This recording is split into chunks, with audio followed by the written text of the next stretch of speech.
మహాత్ములు ఏమడిగారంటే, ఈశ్వర, ఏ కారణము చేత నీ పాదములను విడిచిపెట్టకుండా నన్ను రక్షించు. ఇది పరిపాల్యో.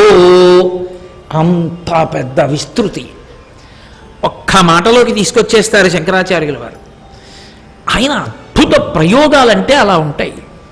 కాబట్టి మధ్యాదిభిరవతారై అవతారవతావతా సదా వసుధాం.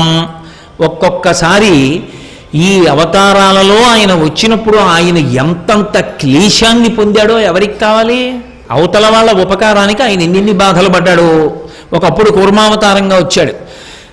వేదోద్ధారణ వందరాభరణ వృద్ధి ధర్మ నిర్మాణ ప్రహ్లాదత్రాణ బలిప్రతారణ నృపాహంకార నిర్వాపన వైదేహీ రమణ ధనంజయ జయ వ్యాపార పారీణ క్షోణీ దివ్యత్కరుణ తమోహరణ తండ్రి వెంకటేశ ప్రభో అంటారు.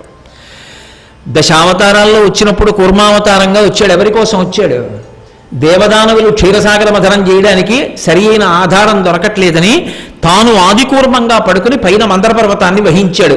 వాసుకుని పెట్టి తిప్పుతున్నప్పుడు ఆయన వీపు ఎంత నలిగిపోయిందో. అందులో ఉన్న ప్రాణులు శరీరం విడిచిపెట్టి వేడి చిమ్మేస్తే ఆ వేడి తట్టుకోలేక ఆ వేడి తగ్గడానికి కాంచీపురం దక్షిణాన మోక్షపురి కాబట్టి అక్కడికి వచ్చి పరమశివలింగాన్ని ప్రతిష్ఠ చేసి ఆయన తల మీద చంద్రవంక నుండి చల్లతనాన్ని పొంది ఎప్పుడు మంచి గంధం వలదుకొని ఉంటాడు కాబట్టి శివుడి నుంచి వచ్చిన చల్లతనంతో సేద తీరాడు. ఆదికూర్మంగా శివలింగ ప్రతిష్ఠ చేశాడు. కచ్చపేశ్వర దేవాలయం అని కాంచీపురంలో అద్భుతమైనటువంటి శివాలయం. అంత గొప్ప దేవాలయం. ఆయన ఎంత క్లేశపడ్డాడో ఎవరికి తెలుసు? లోకం కోసం ఎంత బాధపడుతుంటాడో, ఆయన ఎంత ఇబ్బంది పడుతుంటాడో. ఈశ్వర, మమ్మల్ని రక్షించడము ఒక్కటే నీకు తెలుసు. అటువంటి ఈశ్వర, వసుధని ఎలా రక్షిస్తున్నావో అలా నన్ను రక్షించు. పరమేశ్వర పరిపాల్యో. మంచిదేనయా, భూమి పిలిచి చెప్పింది నాకు ఈ బాధ ఉందని. నీకే బాధ ఉంది?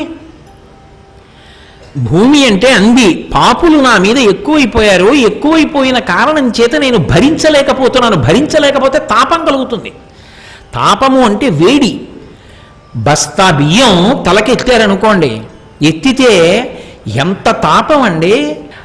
బరువా ఎత్తేసుకున్నాడు, దింపడమా కుదరదు, మొయ్యడమా చేయలేడు, గమ్యమా చేరలేదు, మధ్యలోన ఉన్నాడు.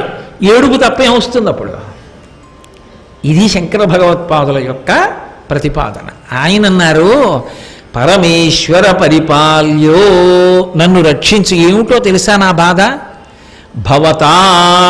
భవతా అంటే నీ వలన అని, భవదీయులకు అంటుంటాం కదా, అలా భవతా భవతాపభీతోహం. సంసారం. భవత అంటే మీ వలన. ఒకే మాటనే అనేక అర్థాల్లో వాడుతుంటారు. మీ వలన నాకు తాపం పోవాలి. ఏమిటా తాపం? భవతాపభీతోహం. సంసారమునందు ప్రవేశించేశాను, కానీ దీనికి ఒడ్డెక్కడ తెలియట్లేదు.